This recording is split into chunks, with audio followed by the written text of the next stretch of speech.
இன்னும் வரவில்லை. தக்க சமயத்தில் பரம கடவுளுக்கு பூஜை செய்யவில்லை என்றால் பரமன் கோபித்துக் கொள்வாரோ என்னமோ. அங்கே என்ன நடந்திருக்கும் இதோ என் நாணத்தால் பார்க்கிறேன். ஓம் நமச்சிவாய நமக.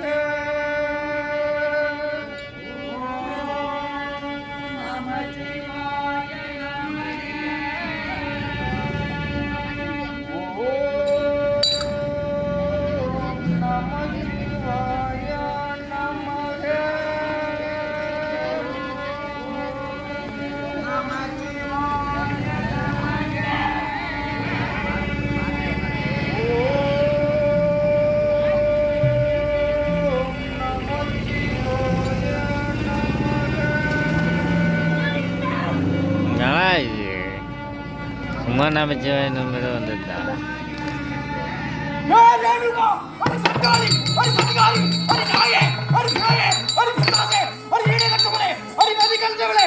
என் ரிஷி குலத்தையே கெடுக்க வந்தாயடி பாவி, அடி சண்டாளி. அன்புடன் அதுக்கு சென்றாலும்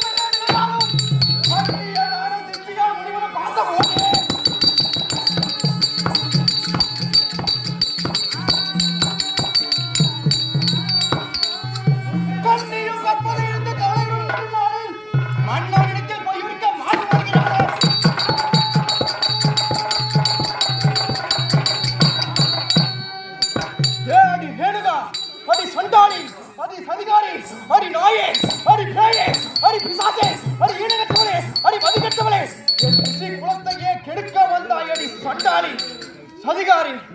அந்தரத்திலே பறக்கக்கூடிய கெந்திரவனை கண்டு மனதால் சோரமடைந்து விட்டு என்னிடம் பொய் சொல்லலாம் என்று ஓடோடி வருகிறாயா?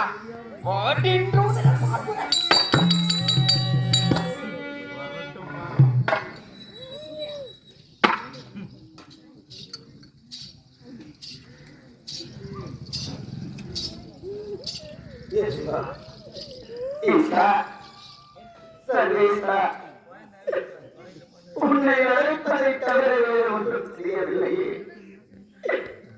சிறுவயது முதல் உன்னையே அல்லவா நினைத்து நான் பூஜை செய்து வந்தேன். நல்லவருக்கெல்லாம் சோதனை வரும் என்றால் சோதனை பதிவிட்டதே. என் கணவர் கோபத்தோடு அமர்ந்திருக்கின்றாரே, நாளிலே தவறிவிட்டது.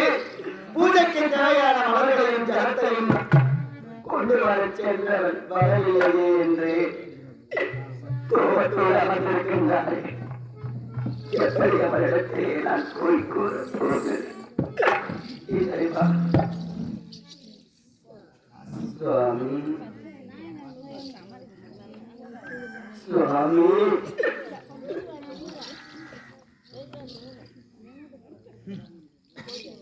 சுவாமி.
என் மீது கோபம்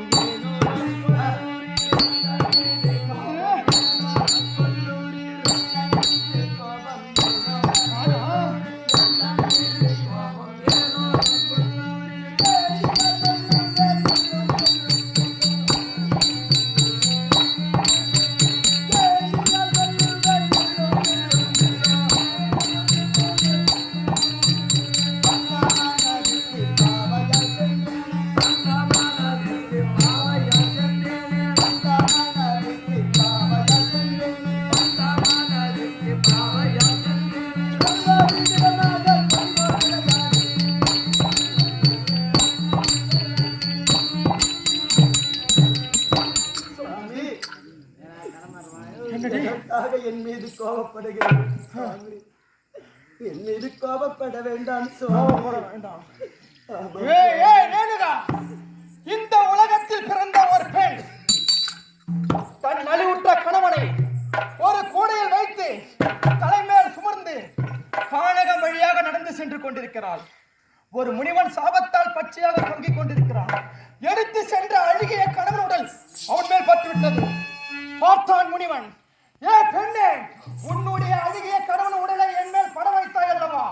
பொழுது விடுவதற்குள் உன் மாங்கல்யம் அறக்கடவா என்று சாபத்தை கொடுத்தான். பார்த்தால் அந்த பெண் மறுபடியும் திருப்பி ஒரு சாபத்தை கொடுத்தாள். எப்படி தெரியுமா? நான் ஒரு பத்தினி என்றான், நான் ஒரு உத்தமி என்றான், நான் ஒரு கற்புக்கரசி என்றான். பொழுதே விடியக்கூடாது என்று ஒரு சாபத்தை கொடுத்தான். விடிந்ததா பொழுது? அருந்ததா மாங்கல்யம்? ஏய், அருந்ததா? யாரா? யார்? எப்படி தெரியும் உனக்கு?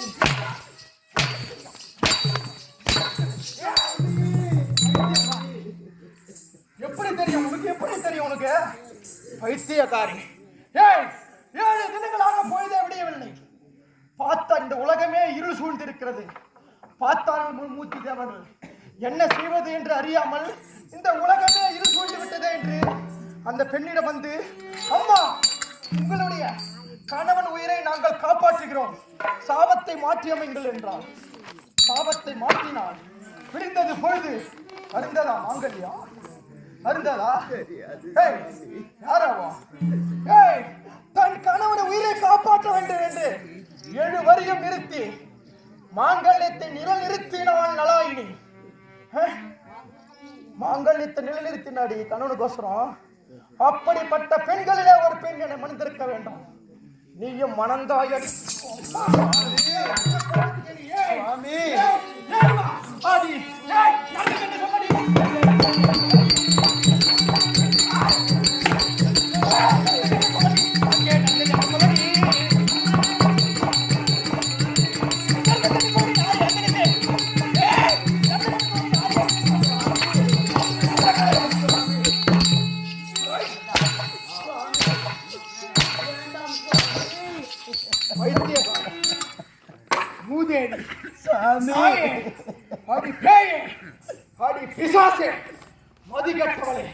மானம் கெட்டவளே, என் ரிஷி குலத்தையே கெடுக்க வந்தாயடி சண்டாளி.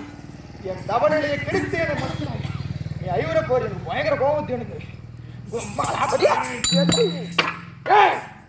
எங்கே ஜலம், எங்கே மலர்? நாடி நம்பிச்சு எங்க அணு தினமும் வரக்கூடிய மலர் எங்கே? ஜலம் எங்கே?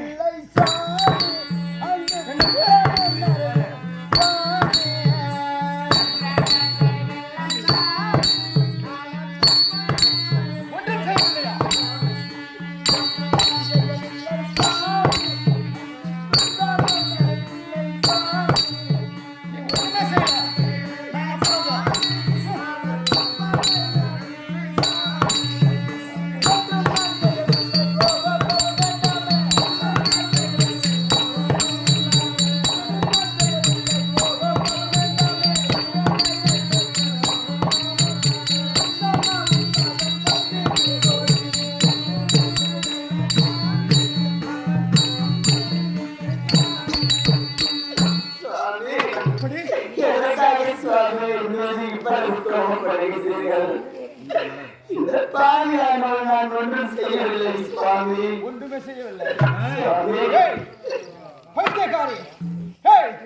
இந்த உலகத்திலே ஒரு பெண் கற்பு கரசியாக திகழ்கிறாள். அவளுடைய கற்பை சோதிக்க வேண்டும் என்று மும்மூர்த்தி தேவர்களும் என்னை போல் ஒரு முடிவில் வேடம் கொண்டு அவளுடைய இல்லத்திற்கு வந்தார்கள். இல்லத்திற்கு வந்தவர்களை அமுது படிக்க ஏற்பாடு செய்தால் அந்த பெண் முனிவர்கள் என்ன தெரிவித்தாலும் தெரியுமா? அம்மா, நான் உங்கள் வீட்டில் அமுது படைக்க வேண்டும் என்றால் நீயோ பிறந்த மேனியோடு வர வேண்டும் என்று தெரிவித்தார்கள். பார்த்தால் அந்த பெண் தன்னுடைய அலங்காபாரம் என்று சொல்லக்கூடிய கூந்தலை விரித்தாள், உடலை முழுவதும் மறைத்தாள். பார்த்தார்கள் தேவர்கள், வாழ்வு பகவானை அழைத்து, வாழ்வு பகவானே வீசா காத்து என்றார்கள். பார்த்தால் அந்த பெண் வந்திருப்பது மும்மூர்த்தி தேவர்கள் என்று அறிந்து விட்டாள். என்ன தெரிவித்தால் தெரியுமா? நான் ஒரு பத்தினி என்றால், நான் ஒரு உத்தமி என்றால், நான் ஒரு கற்பு என்றால் மும்மூர்த்தி தேவர்களும் கை கூந்தாக போகட்டும் என்று சாபத்தை கொடுத்தார். யாராவோ யாரு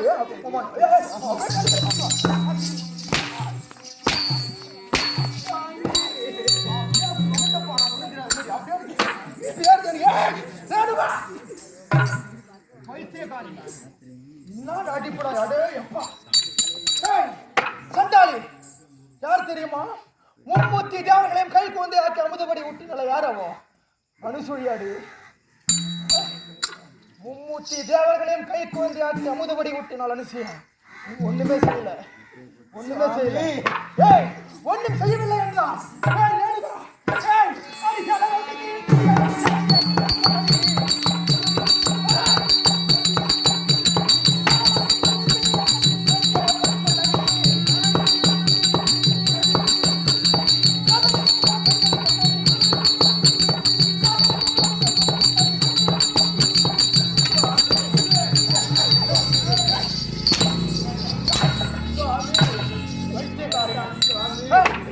ஒண்ணுமே செய்யவில்லை என்றால்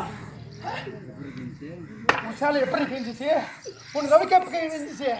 உன்னுடைய மலையினுடைய காரணம் என்ன? காதிலே கம்மல் கண்ட காரணம் என்ன?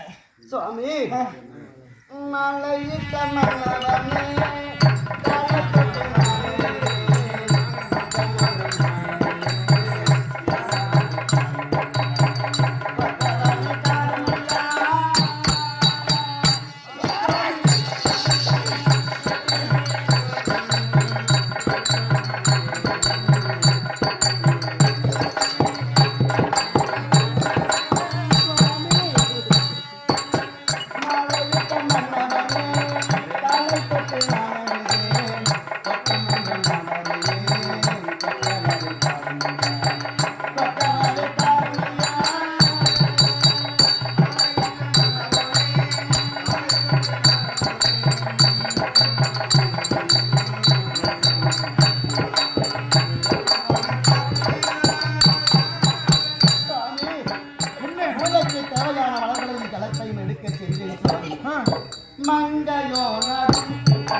பாவியானவள் சென்றேன் சுவாமி.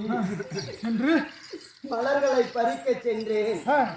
பறிக்க சென்ற இடத்திலே சிங்கம் புலி கரடி எல்லாம் துரத்தியது சுவாமி. அப்படி துரத்திய நேரத்திலே சுவாமி துரத்தி ஓடி வந்த நேரத்திலே இந்த பாவியானவள் பள்ளத்திலே விழுந்திருக்கேன். விழுந்த நேரத்திலே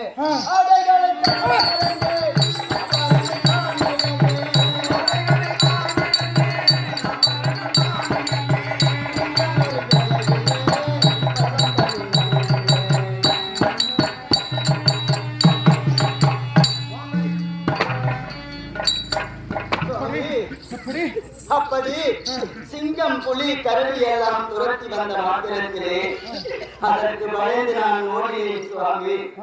ஓடிய மாத்திரத்திலே பள்ளம் இருந்தது தெரியாமல் விழுந்திருக்கேன். விழுந்த இடத்திலே சிங்க முட்கள் எல்லாம் இருந்து என் நாடைகளை கெடுத்து விட்டது சுவாமி. சுவாமி விழுந்த நேரத்திலே கங்கணம் என்று சொல்லக்கூடிய வளையல்கள் உடைந்து விட்டது சுவாமி. இதுதானே தவிர எந்த தவறும் இந்த பாவியானவள். பொய் சொல்றா, பொய் சொல்றா, பொய் சொல்றா. ஏய், இந்த உலகத்திலே பிறந்த பெண் திருமணம் முடிந்து 1 வருடம் காலம் தான் ஆகிறது. திருமணம் முடிந்த 1 வருடம் காலத்திலே கணவனுடைய கணக்கு முடிந்து விட்டது. யமன் வருகிறான் பாசக்கயிறை வீசிக்கொண்டு. பார்த்தால் அவனுடைய மனைவி ஓடி வந்து யமன் காலை பிடித்தான்.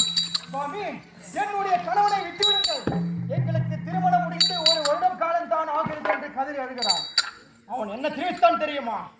அம்மா, நானும் விதி முடிந்தவர்களை பிடிப்பது என்னுடைய கட்டளை, என்னை தடுக்காது என்று தெரிவித்தான். சென்றான், மீண்டும் பிடித்து கதறி அழுதான். சுவாமி, என்னுடைய கணவன் உயிரை பறிக்க வேண்டும் என்றால் என்னையும் சேர்த்து பறித்துக் கொள்ளுங்கள் என்று தெரிவித்தார். அதற்கு அந்த யமன் என்ன தெரிவித்தான் தெரியுமா? விதி முடிந்தவர்களை மட்டுமே எனக்கு பிடிக்க கட்டளை என்று தெரிவித்தான். பிறகும் சென்றான். சென்ற யமனோ திரும்பி பார்த்தான். நாம் வருவது யார் கண்ணுக்குமே தெரியாது. இவள் கண்ணுக்கு தெரிந்திருக்கிறது என்றால் இவள் ஒரு கற்பு கரசியாகத்தான் திகழ வேண்டும் என்று நினைத்து, அம்மா, என்னை யாரும் இதுவரை பார்த்தது கிடையாது, நீயோ பார்த்து விட்டாய், நீ ஒரு கற்பு கரசியாகத்தான் திகழ வேண்டும், உனக்கு ஏதாவது 2 வரம் வருமா கேட்டான். கேட்ட மாத்திரத்திலே அந்த பெண் என்ன செய்தான்னு தெரியுமா? சுவாமி, என்னுடைய மாமனார் மாமியாருக்கு ஒளி என்று சொல்லக்கூடிய கண்களை கொடுக்க வேண்டும், ஒரு வரம். எனக்கு திருமணம் முடிந்து 1 வருடம் காலத்தான் ஆகிறது. எங்களுக்கோ மகன்கள், எங்கள் பெயரை நிலைநிறுத்த மகன் இல்லை. அதனால் எங்களுக்கு ஒரு மகன் வேண்டும் என்று எதிர்பார்க்காத வரத்தை கொடுத்துட்டான் அம்மா. வரம் கொடுத்த மாத்திரத்திலே மாமனார் மாமியாருக்கு ஒளி என்று சொல்லக்கூடிய சூரியன் கண்ணுக்கு தெரிந்துவிட்டது. 2வது வரம், சுவாமி, எனக்கோ புத்திரன் கொடுக்கிறீர்கள் என்று தெரிவித்தீர்கள், என்னுடைய கணவன் இல்லாமல் எப்படி கொடுக்க போகிறீர்கள் என்று தெரிவித்தாள். வரம் கொடுத்துட்டு மாட்டிக்கலாம், பத்தினி இல்லையா? ஏண்டி, கணவன் இல்லாமலே எனக்கு எப்படி குழந்தை பாக்கியம் அளிக்க போகிறீர்கள் என்று கேட்டாள்.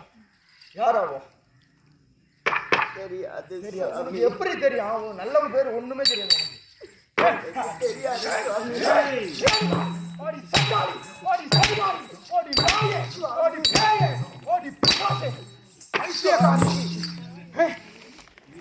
விதி முடிந்த கணவன் உயிரை காப்பாற்றினான்.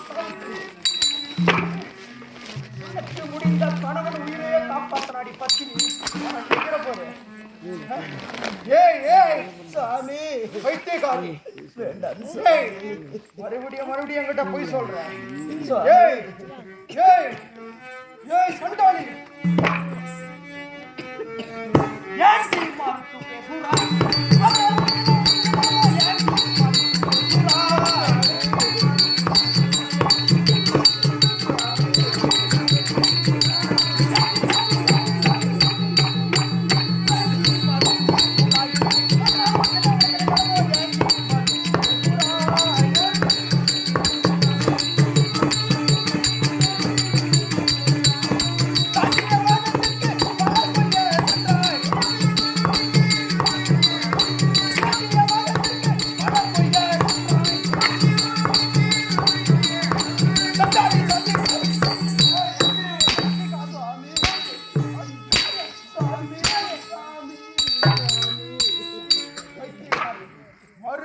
மறுபடியும் போய் சொல்றேன்.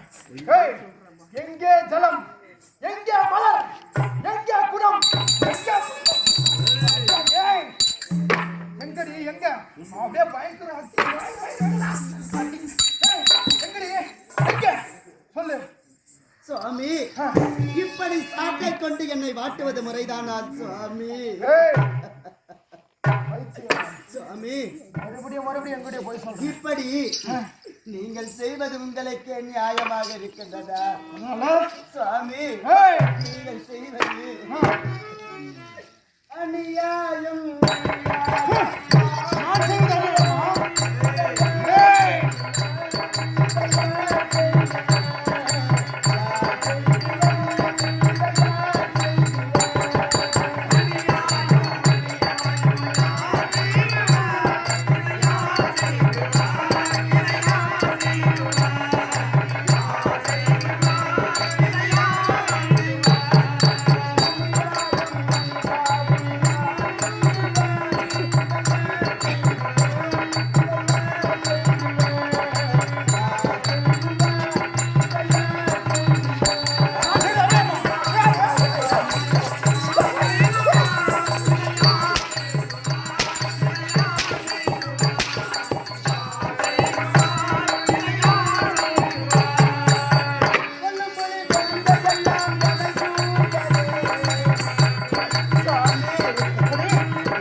சாட்டை கொண்டு என்னை மாற்றுவது முறைதானா சுவாமி? சுவாமி, கொல்லும் புலி கைகையெல்லாம் என்னை துணிந்து வந்ததால் அதற்கு பயந்துதான் நான் ஓடினேன் சுவாமி. சுவாமி, அதனால்தான் என்னுடைய கங்கணம் என்று சொல்லக்கூடிய வளையல்கள் உடைந்தது சுவாமி. என்னுடைய சேலைகள் கிழிந்தது. இதுதானே தவிர வேற ஒன்றும் இல்லை சுவாமி. பொய் சொல்ற. நான் எந்த தவறும் செய்யவில்லை பொய் சுவாமி. சொல்ற. நான் எந்த தவறும் ஏய்! செய்யவில்லை சுவாமி. இந்த உலகத்தில் பிறந்த ஒரு பெண் கானகத்திலே தன்னந்தனிமையாக திரிந்து கொண்டிருக்கிறார். அவளை அடைய வேண்டும் என்று ஒரு வேடுவன் பின்தொடர்ந்து செல்கிறான். அந்த பெண் ஓடுகிறாள், துரத்துகிறான். பெண்ணும் ஓடுகிறாள். ஓடிய வேகத்தில் திரும்பி பார்த்தால் அந்த பெண் தன்னுடைய பார்வையால் இடிந்து சாம்பலாகி விட்டான் வேடுவன். தன்னுடைய கற்பின் மகிமையாலே, தன்னுடைய பார்வையாலே வேடுவனை எரித்து சாம்பலாக்கினாள். அவளை யாரையும் யார் எப்படி தெரியும் உனக்கு? அதெல்லாம் உனக்கு தெரியாது.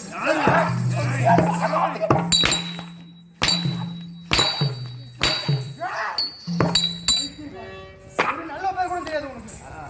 ஐசியக்காரி, நாதேரி, நாயன், கேயன், பிசாசன், அவள் தாண்டி சமயந்தி தன்னுடைய கற்பின் மகிமையாலே வேடுவனை எரித்து சாம்பலாக்கினாள் தமயந்தி. வைத்தியக்காரி,